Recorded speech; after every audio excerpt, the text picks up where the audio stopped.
All right, man. Let's go.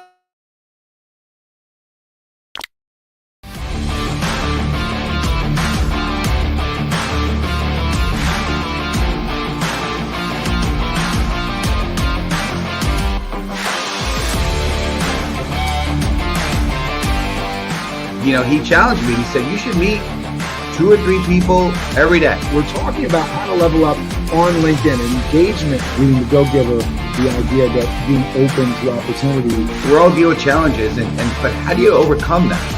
Master Connector with Steve Spiro and Cameron Toth is live on air. Yes, we are. Thank you, everybody, for tuning in. I'm going to come to you right here before I introduce you and send you over to my main man, Steve Spiro. Let us know where you're tuning in from. I'm coming to you from Valhalla, New York. Steve is coming to you from Stamford, Connecticut. And our guest, Brandon Puffer, is tuning in from Georgetown, Texas. So we got a lot of folks in the house. Let us know. Get into the comments. Be a LinkedIn active person, not a LinkedIn lurker. That's what we want from you. Steve, I know you're ready over there to introduce us today's topic. Let's go. Absolutely. What's going on, friends? Steve Spiro, the Master Connector, coming at you live and direct. So I got to ask you a question. Do you know that you're greater than your worst mistake? Let me ask you this. Have you ever hit rock bottom and felt absolute despair? What if you were on the top of the world and your whole life just came crashing down? What would you do? How about if you went from being a World Series ring holder, okay, wearing an MLB uniform, and all of a sudden you're in, if you went from, stripes, on your uniform to stripes in a prison uniform, okay? Do you have the grit to overcome something like that, challenges like that, and come back like a champion? Or maybe you've never hit a high point and you're just looking to kind of get in a better place, right? Maybe you've always been in a dark place and you're looking to get out. I've never hit that major pinnacle point in my life, but definitely I've had some nice points in my life. Hitting double black belt, that was a good point in my life, but nothing as crazy as our guest has accomplished. And you are honestly going to be captivated by today's guest and his story. So if you're ready for me and for my man, Mr. Cameron, to bring up and introduce our guest for today, I'd like you to put in the comments right now. Thank you, Cameron, right on you there. Hashtag bring it. Put on bring it, and I'm going to have Cameron bring on Mr. Brandon Puffer. All right, ladies and gentlemen, coming to you live from Georgetown, Texas, Brandon Puffer knows about bad choices. In 2011, after 3.5 years in prison, Brandon Puffer was eligible for parole and started his new life. Today, Brandon Puffer is the co-founder of GPS Legends, where he serves as a coach and mentor to 17-year-old players. GPS Legends began in 2018 and is driven with the mission to create a competitive baseball environment by instilling character, developing leaders, and building confidence one player at a time. Brandon Puffer is a former pro baseball player or relief pitcher. Puffer played in Major League Baseball with the Houston Astros, San Diego Padres, and San Francisco Giants. Puffer was promoted to the Boston Red Sox in 2004 when they won the World Series. Please welcome to the show the author From the Bullpen to the State Pen, Mr. Brandon Puffer. Hey, what's going on, fellas? What an intro. I feel like I'm running out of the bullpen, got my hair on fire, ready to eat. That's awesome. Well, so happy to be here. We're glad to have you, man. We're glad to have you. And you got your fellow Texanites. Yolanda is in the comments. She's saying, welcome, Brandon. We appreciate you having on here. So, Steve, get us started on this. Get us into this first question. Absolutely. And Brandon, good to see you. I know I had some technical challenges on the back end early backstage of show, but good to have you on here. Good to see your smiling face. And I love your background behind you. That's pretty cool. Look at that. It's good stuff. I feel like we're at the yard, we're at the stadium. Yeah, absolutely. You're in the big leagues right now. That's for sure. That's right. Master Connector show is big league, Yes, but anyway, so we listen, I obviously we're all about moving forward. We never want to kind of look back But you know what? We've learned from the history, from history that, how you can do better when you look back and you could, move forward. Right. So, I know you had some pretty low times. So community wants you to type in a hashtag rock bottom. Okay. And so we've all hit, those, most of us have hit that low point. Right. And I know, your book, right, from bullpen to the state pen, right? Tell us a little bit about your rock bottom experience without getting into too much detail. Obviously, we want to focus on where you are now, but just, give us a little bit of an idea what's going on and kind of, where you were and kind of, again, without the details of what went down, but, kind of where, Sure. What happened there. Yeah, no, absolutely, Stephen. And I think you're right. It's important to go back and reflect. We don't stay there or live there, but it's important to encourage others. I feel like we're most equipped to help those that we've had the same experience with. And so for me, it was, like you said, just kind of having that dream of being a Major League Baseball player, accomplishing that dream. But who was I really? Like, what was my identity? And at that point, my identity was all wrapped up in Brandon Puffer, the baseball player. And I had some addiction issues off the field. Like we all kind of battle our own demons. And it just took one bad compromise, one bad night for me to really, like you said, lose it all. Honestly, it's not being dramatic. I started over from scratch after my 3.5 years in prison. And it was ironically everything I needed in terms of just finding humility, finding out who I really was, finding out that, it's not all about just me.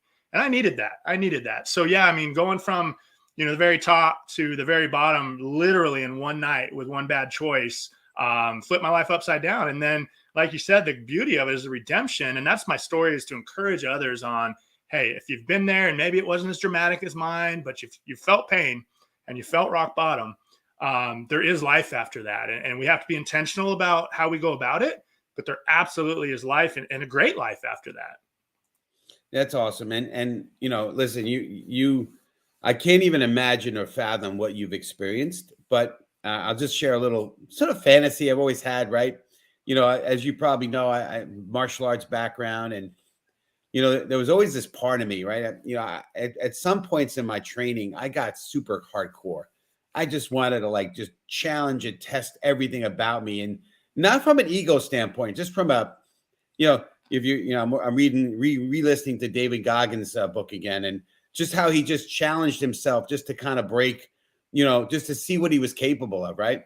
So there's always been a part of me that said, hey, what if I went to jail, for a while, just to kind of so I could work out 7-8 hours a day if I want to, and if inmates were to challenge me, I get to, test my wares, if you know what I mean. And yeah, but that was a fantasy, right? But I don't know to what degree, but you lived some of that. It's crazy. So kudos to you for getting through it and coming out of it on the better side of it, and looking at, and again, one of the pillars of our show is having the grit to overcome obstacles. And you certainly have that. And again, overcome them, right? And moving forward. And so one of the things that I know you speak about is you speak about hope. So I'd like the community, if you're ready, I want you to type in hashtag hope, HOPE. Okay. Like Cameron said, we're LinkedIn participants, not LinkedIn lurkers, right? So I want you to type in hashtag hope. And so Brandon, we want to know, you say you need to have hope to cope. Tell us more, if you don't mind, sir. Yeah, absolutely. That quote came right to my mind. If you didn't say it, I was going to say it. And I truly believe that you have to find hope, and where you find your hope, that's a personal journey. For me, my faith is very important to me. I actually learned that hope to cope quote from Rick Warren, my favorite pastors who wrote the foreword of my book. And I just, whatever your faith is, or whatever you have to be grateful for, we all have something. We all do. If we really look at it and we have an attitude of gratitude and we really lean into that, it's really tough to be down, upset, angry, or any of those emotions that, we don't care to feel for very long when you're grateful. And I kind of link hope and being grateful together, because that's what gives me hope, is all the things I have to be grateful for, all the blessings in my life. Even when I was in my rock bottom and walking through that prison, which I don't recommend you do, Steve. I think you could work out. I think you can handle your own, but I don't recommend. That's not the way to go. However, even in that time, just really writing down what I'm grateful for, meditating on things I have to be grateful for, things in the past I was grateful for. And then coming forward, like you said, it's looking back and going, if you made it through that, you can make it through this. And don't get me wrong, my mind still goes to like, oh, I'm depressed, I'm anxious, I got all this going on, this is crazy. And it's like, no, pull from your past. And if you can't pull from your past, pull from other people's past. I oftentimes, when I was in there, I looked at stories of guys who came and shared with us and had an abundant life after prison. And I pulled from that. I was like, all right, I'm hanging on to that. That there is life after this. And I can't wait to see what's next. And just again, not that it was always perfect. I mean, we go through our ups and downs emotionally, but when things are good and when I feel like I'm at peace is when I'm connected to what I'm grateful for. And it's giving me hope to move forward and put that one foot in front of the other.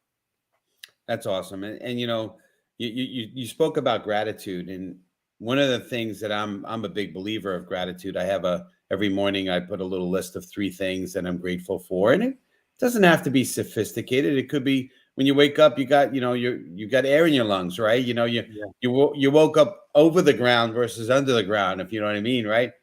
In the ground, if you will. But so gratitude is important, and so I like to hashtag gratitude for our communities. When you're ready, let's put in that real quick, and let's dig into that a little bit. You talked about having gratitude, and so dig into that a little bit more. Why do you feel it's important to have an attitude of gratitude? What's been your experiences and why that's so important?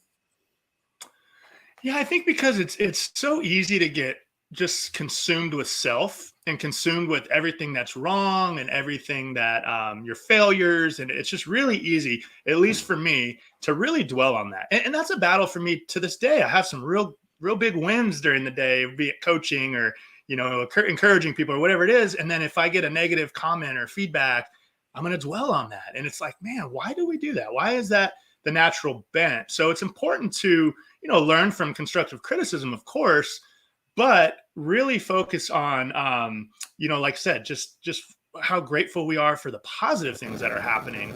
And I think we're able to focus on that. And to your point, it doesn't have to be major. And I'm just like you. If I can't think of something I wake up, I'm like, man, so many folks didn't wake up today. They don't have breath in their lungs. I do. And I feel like if I do, and God decided to wake me up, then he's got a purpose for me that day. So now it's like, okay, let's see what that purpose is. And 100% of the time, it's outside of myself. It's going to encourage someone else. It's a smile or a conversation in your daily life. Doesn't have to be anything major, like a huge podcast or show, but just an encouraging word, a smile that someone might need to bring them hope. And now selfishly, I draw from that and I get encouraged when I've encouraged someone else. That's awesome. And as you know, and that's why, after we had our conversation, I was like, we need to have this man on our show because there's so many things that resonate with what you're speaking about. That's a part of what we're about, right? So one of our other pillars is being others focused, being that sort of go-giver, right? Like on the intro video talks about, right? So that's so important. And, it is easy for us to be self-absorbed, especially a guy who's like me, who was shy and introverted, and there was all sorts of stuff that I've dealt with in my life. And when you're in this sort of protection mode and you just want to protect you, it's just like, it's never about anyone else. It's only about me. And I've learned to do the opposite and to focus on other people. And I found it so rewarding to be able to work on, to really look at other people and see them grow. And, I've been very, very blessed to be mentored myself. And I've been able to pay that forward with folks. And so we want to talk a little bit about mentorship. And so when you're ready, I'd like you to type in hashtag mentor. And is an interesting, it's actually, I think it's a Greek word. I think it comes from a story of, I believe it was either Greek or I forget. I should probably done my homework. But there was a character called Mentor, right? Do you know the story of this, Brandon, by chance or no? I don't. I don't. Yeah. I'm just tracking it. That was his title. That was his name, and it became this sort of this verb now, right? Or whatever. I'm not learning disabled dyslexic as well, and never did great in school. So verb, adjective, I never know the difference. But mentorship is super important. Back to that, right? So hashtag mentor. But I know mentorship's important to us, but it's also understandably a mentor. It's important to you. So why is it so important to have a coach and a mentor, and then be one yourself? Why do you feel that's such an important thing? Yeah, it's huge, and I think it is. Again, we go back to that word of encouragement, because I think if left to our own, or trying to be a lone wolf out there, we're going to just gravitate back to self and beating ourselves up and that kind of stuff. So having someone come alongside you who is not going to just tell you what you want to hear, but it's going to hold you accountable and gonna push you a little bit to be the best version of yourself. You mentioned earlier, Goggins and different people that really want to test the limits of what they're capable of. I think when we're not naturally, it sounds like you are a little bit, and I am a little bit naturally inclined to do that, but maybe not to the full extent if someone comes alongside us and helps us go. And that's pushing towards greatness. But then also, in the terms of where I get to mentor a lot, yes, a lot of times it's baseball and trying to make these kids the best version of themselves. But more often than not, I've had the struggles that they have. I've had the thoughts that they've had for the most part. I can relate to feeling unworthy and feeling like, man, my thoughts and my actions just don't line up with who I want to be. And I think the more people that are verbal or vocal about that and gives other people permission to go, yeah, me too. I've had these struggles. And so then you can come alongside and they're open and available. You've built a bridge of trust and a bridge of, hey, man, I'm not coming at you trying to help you or lead you because I have it going on. I don't, but I do some stuff. And I think I can help you avoid maybe some of the mistakes, or you go back to some of the positive things I did with my career. I also can help you along with persistence and perseverance and consistency and all these things that help me achieve the positive goal I had in my life, which also helped me get through the low times. That career, that mindset really helped me get through, the rock bottom, and has helped me build from there. And it came from a lot of great mentors. We've talked about this a lot in the past, Steve. Your test is your testament. Right. The idea that, you can, when you have been through bad stuff, man, you are in such a better position to be meaningful in the life of somebody that's gone through or going through bad stuff, right? Because it's real easy to ignore somebody that you're saying, man, you haven't been there. You don't know what I'm going through. You're not, you're not dealing with that. You don't have these issues. You don't have these challenges. I talk to high school students, and some of them are struggling, with the high school thing. And they see me, and I walk in, I'm in a suit, and I have a business, and I got a family, and they might know some of that or might not know any of that, but they just sort of assume, looking at me, oh, this is another white guy, college graduate, he doesn't have the same problems. And then I start telling my story. And, you start going through, well, I didn't graduate high school. I ended up, getting my GED. I had a kid at 19. Oh, really? Okay. And suddenly somebody that wasn't intent on listening, suddenly their ears perk up. All right, this is relevant to me. And it puts you in a really, really particularly good position to change the life of somebody that, they're not going to hear this message from somebody else. They're not going to hear it from the guy that, that even though they're doing good things and they're doing amazing things, they're not in a position where this kid is really going to understand where they're coming from. Your test is your testimony, right? This is a beautiful thing. Yeah, no doubt about it. And by the way, I did find it, the story behind Mentor. The story is the story of Mentor comes from Homer's Odyssey. Odysseus, king of Ithaca, fights in the Trojan War and entrusts the care of his household to Mentor, who serves as a teacher and overseer of Odysseus's son, Telemachus. I don't know if I said that right.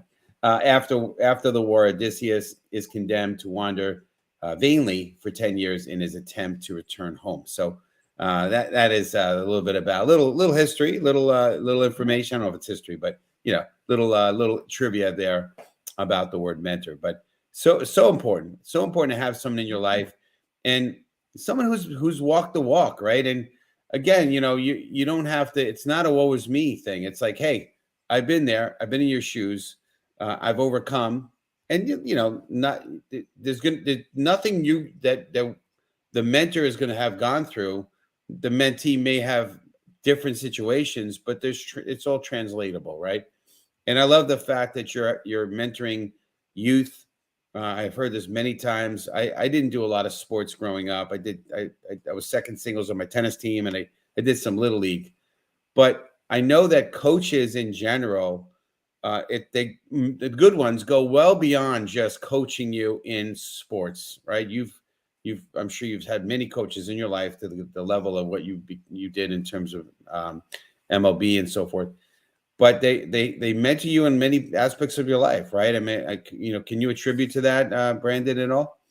Oh, absolutely. I mean, the baseball, the coaching is just kind of the caveat that gets us their ears, gets their attention, and we want to make them great baseball players. But you draw so many parallels in any sport. But I'm in the baseball world, so many parallels are drawn. I mean, baseball's a huge game of failure. I know we hear that all the time, and it's like helping them adapt to that and fail forward and next pitch, the last one's behind you. Same in life. Like, you make a mistake, it's okay. All right, let's learn from it, move forward. That's gone. We can't let that affect our next decision or our next choice.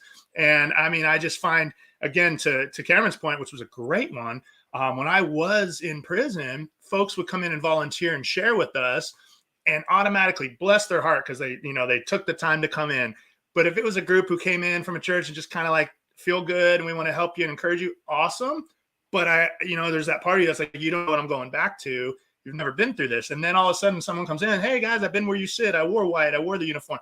And you're like I said, you said perked up. It's like, okay, I got to learn from this because he's been there. He or she has been there. And same with baseball. Like, it gives us, being a big league doesn't make you coach automatically. There's guys with very little experience that are phenomenal coaches in our program.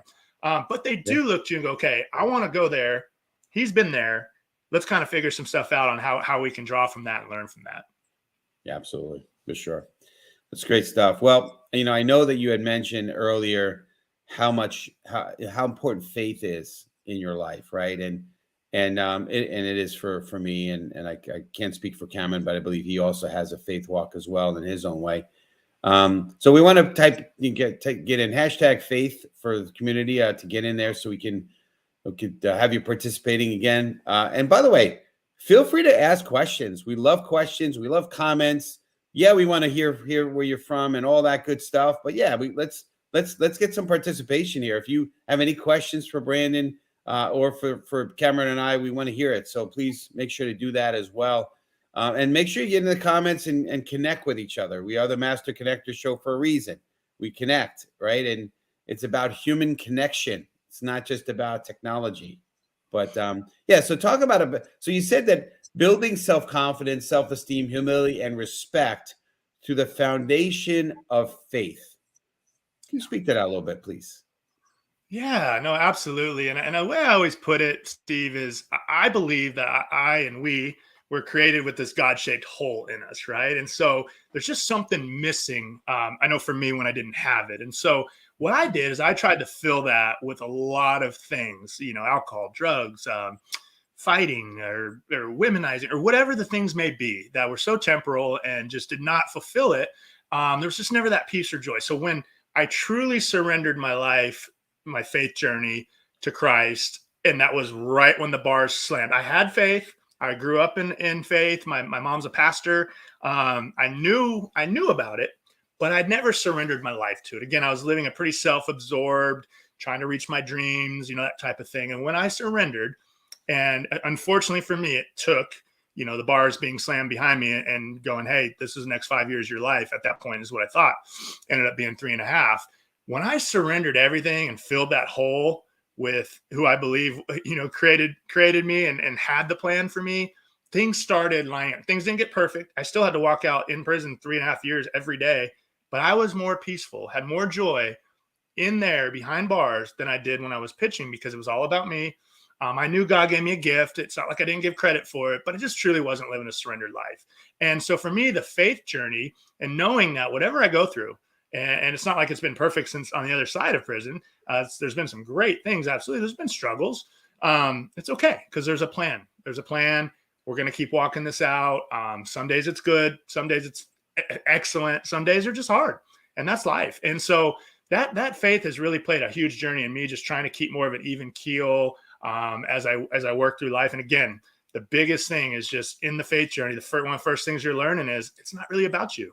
It's really not. I mean, you're put here for a reason, but it's for other people. And so that's something I adhered to, and I still have a hard time with. I still have to be reminded and remind myself and get humility on a daily basis. But yeah, and the other part of that is a lot of people, they don't really want to hear about people's faith journey because people are hypocrites, right?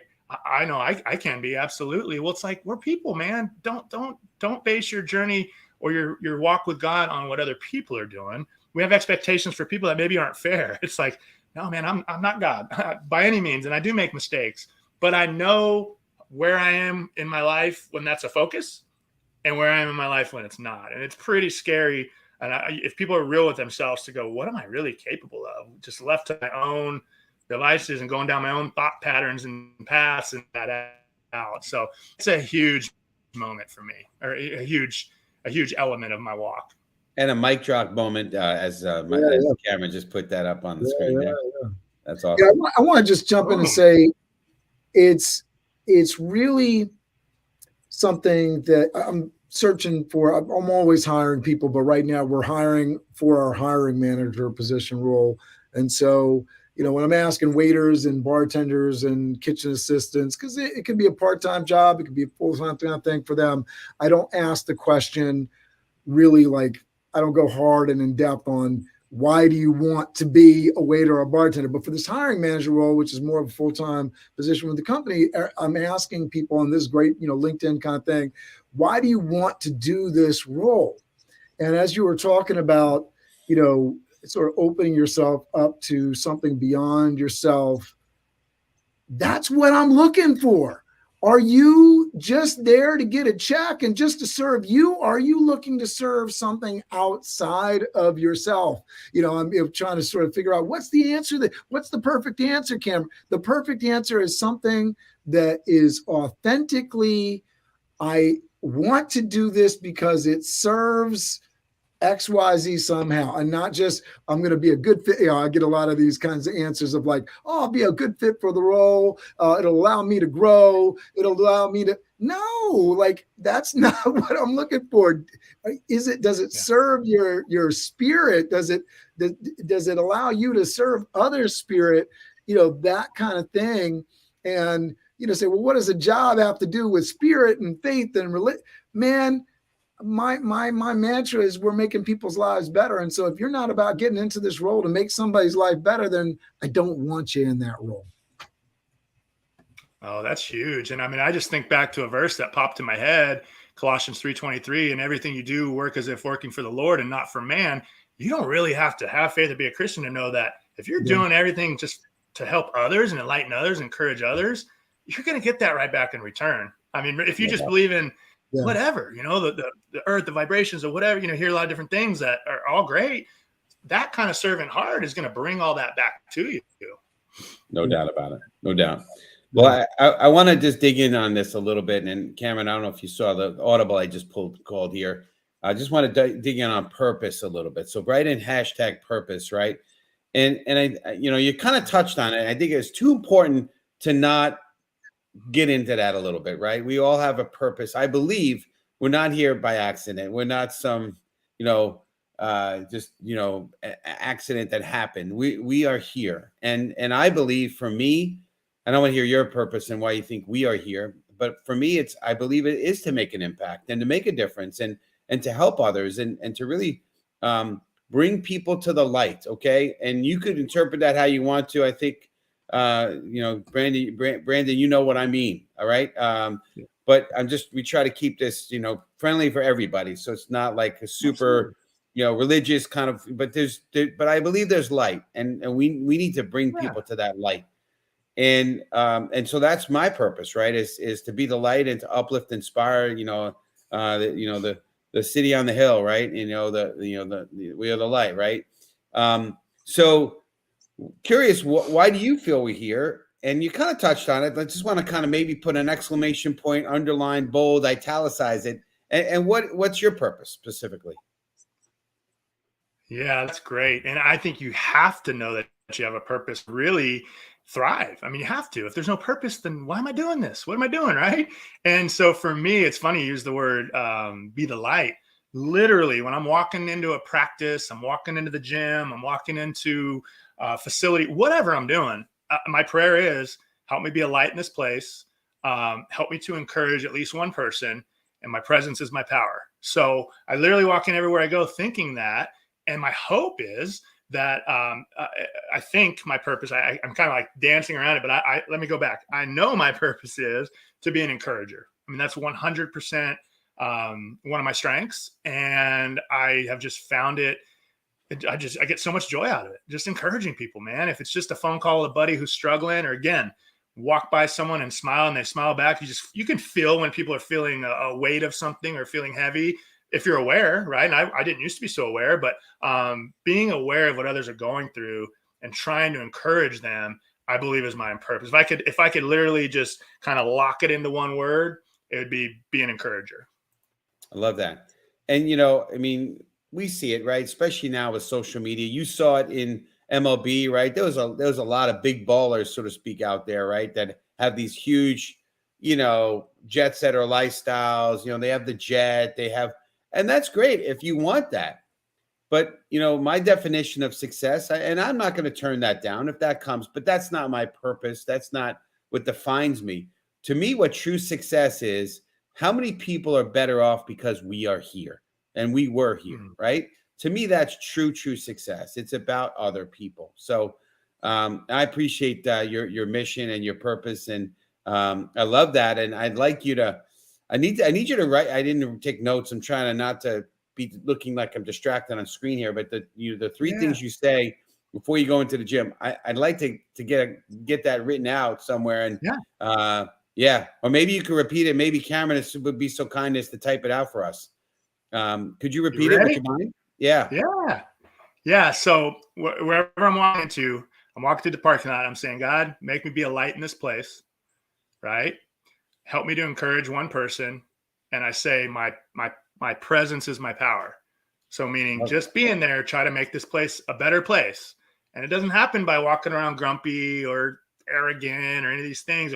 It's by seeing people and actually seeing them and smiling at them and maybe saying hi. Maybe you get into a conversation. It doesn't have to be, but just having a positive spirit. And then, the greatest compliment I could ever receive is someone just going, hey man, you go out of town for a week and you come back and like, hey, we missed you. Like, it hadn't been the same. The energy hasn't been here. And it's like, oh, awesome. That means I'm serving my purpose. I love that. And you heard it from the intro video of the show. I got challenged years ago to talk to strangers. And so when I'm in the gym, I'm not just talking to people, I'm actually making new friends. I really believe it's important. And I know that's a little unusual. It may not be unusual from where you come from and where you live, but in the New York area, you talk to strangers, they want to, they're going to kill you, like that's how it is, But thank you, Cameron. I saw you put that down on there for us. And I got to make sure I get that somewhere. And I want to use that as kind of that kind of mantra for myself as I am, getting out there in the community. And now that, it seems like COVID is kind of behind us, or at least we're in a place where we can live with it. It's like the flu. We know you're going to get it. So, but at least it's okay. But we're talking about this sort of self-talk stuff, right? Where we're, this sort of mantra. And I'd like to just dive into a little bit on self-talk. So hashtag self-talk, you can see, thank you, Cameron, for queuing me up on this one. And this has sort of made me more a little tactical. We've been very high level stuff, very, very big picture stuff, but tactically, right? On the topic of self-talk, why should you talk to yourself more than you listen to yourself? I know that was something that you wanted to cover real quick, and I'd love to hear a little bit of your perspective as we start to close down the show. Yeah, no, that's what a great way to close it out. I'm very passionate about this, both in baseball and then, so of course, off the field. But it's really because I like to think of my mind. One of the most impactful books for me when I really started locking in, when I went on vacation, so to speak, when I got locked up, was As a Man Thinketh by James Allen. And what they talk about there is in the mind, kind of comparing it to a garden, right? Love it. Oh, it's so powerful. And your mind is like a garden, right? So if if you just stop altogether, tending your garden, watering it, doing all the things you're supposed to do, it's not going to stop growing. It's just going to grow weeds and get overgrown. And same with your mind. You can't just go, I'm just not going to think. And I'm kind of comparing it to like in competition, but also outside of. So what's going to happen is thoughts that you don't want to think are going to come in. And I believe, you know what? Why would you think negative thoughts about yourself or poorly about yourself? And I don't believe you would. I believe that comes from somewhere else. So we need to fight against it. And by fighting against it, I mean putting in the positive thoughts, putting in the right thoughts. So in baseball, instead of, man, I hope I don't walk this guy. Oh, man, there's a lot of people watching. Oh, my goodness. Whoever. It's one pitch at a time, pound the zone. One pitch at a time, pound the zone over and over and over. You come off the field, and now that becomes, hey, what's the next best move? What's the next thought I want to implement? And a lot of times for me, it's verses. I used to have a lot of issues with lust. I say used to. I mean, still do. We all do. And throwing stuff in there like, take every thought captive, take every thought obedient to the mind of Christ, you got to hammer it home because you can't stop these thoughts from coming in. So if you don't have a good positive self-talk, mantras, if you will, then you're going to be thinking things that you don't want to be thinking. And you think about them enough, you're probably going to act on it. And now there's going to be consequences involved and you're going to be acting in a way that's not you, that you don't want to do. And I can relate to Paul in the Bible. It's like, man, I'm always doing the things I don't want to do. I know what's right, but I keep doing these, and it's like, because you let those thoughts consume you, eventually you're going to walk that out. So just trying to be very intentional about the thoughts you put in your mind. It doesn't have to be Bible verses, just positive little sayings you've learned from people. For me, like I said, part of my positive self-talk is, you're the light, your presence is your power. Leave this place better than you found it. Just constantly doing that and just keeps me from getting so self-consumed and absorbed. That's like, leave me alone. I'm in here to work out or in here to, do whatever. So yeah, man, I'm huge on the positive self-talk. I really am. I love the self-talk thing too. And focusing on what you can do, right? So you want to eat more healthy. You're telling yourself, eat apples, eat bananas, because if you sit there and say, don't eat junk food, well, all you're thinking about is junk food. Yes. Right? Think about the positive things that you should be doing versus the things that you can't be doing. There's a way to focus yourself and there's a way to talk to yourself that, you would think. And I love the idea because I think people need coaches, right? People need mentors. And the idea that, with even something as simple as talking to yourself, you need a guide because sometimes you're sitting there, well, I'm talking to myself. What do you mean? What do you mean I'm not doing the right thing? I'm telling myself the right things to do. Well, how are you doing it? Right? Because if you're focused on what you shouldn't be doing, well, that's all you're focused on. Well, of course, you're going to go back to doing the stuff that you're completely focused on because you're completely focused on it, right? Where do you want to focus? Where do you want to be? And I think that's a big, big deal. I love that you brought that up, Brandon. All right, we're going to close this out. Before we do, I just want to shout out everybody. We are on next week, same bad time, same bad channel, episode 104. Everyone has a story to tell with Amy Blackshaw. I think I'm saying that right. Am I getting that right, Steve? I think you got it. Yeah. All right. All right. So everybody, if you're interested in getting Brandon's book, you got to go check it out. You can go to Amazon right now. From the bullpen to the state pen, you can go on Amazon and get it. It's available for download. You can purchase it right now. We encourage you to do that. And Brandon, we're going to ask you to do what we do every week. So what we do is we count down from 5. We're going to get our hands in the air. We're going to get the energy up, and we are going to count down from 5 to crush it. All right. You with me? And before we do that, Steve's gonna, I just gotta say thank you again, Brandon. This was awesome, and blessing having you on here with us. You definitely brought the light. You definitely made the room better. You definitely made us better. You made our community better. We appreciate that, and because that's what we're about. We're about uplifting and inspiring and making sure that the world is a little bit better because they got to hear our message and words of encouragement. There's enough negative out there with the news and all the stuff. People have enough of that. They need good stuff. And so that's what we want to bring. We want to bring the light, the joy. And hopefully we've done that for you community today. If you feel like you have, make sure you share this out. This link will be up live, to replay. So if you're watching on the replay, #replay, but get it out, and make sure you come register for next week's show. Make sure you tell your community about it. Because if you're getting blessed by it, I don't mean to say this and sound kind of put you down, but if you're not sharing it, you're being selfish. So be generous and go share it out. Don't be Yeah. selfish. Yeah, you know. So All right. anyway, Ali, we appreciate you and we appreciate the community. But yeah, we are going to close this out. Thank you, Cameron, for everything you do, being the man behind the stage. And let's count down and community countdown in the comments as well. Ready? 5, 5, 4, 4, 3, 3, 2, 2, 1. 1. Crush Crush it! Good. Have an amazing week, everybody. We'll see you here. Same bad time, same bad channel. Yolanda's got it going on in the comments. She knows what to do. Listen, everybody, we appreciate you. Continue to be the light. Go out there, show the love. I love what you're saying, Brandon, man. Go out there, make the room better. Encourage somebody. We talk about it all the time. One of the best gifts you can give somebody is to tell somebody what they're good at, the positivity that you see in them, the good that you see them. So that's your mission today. We're giving you the homework assignment. Go out and let somebody know how they bring the light into your life and what you think they're great at. That is a gift. Have an amazing day, everybody. We will see you next Thank you, guys. Enjoyed it.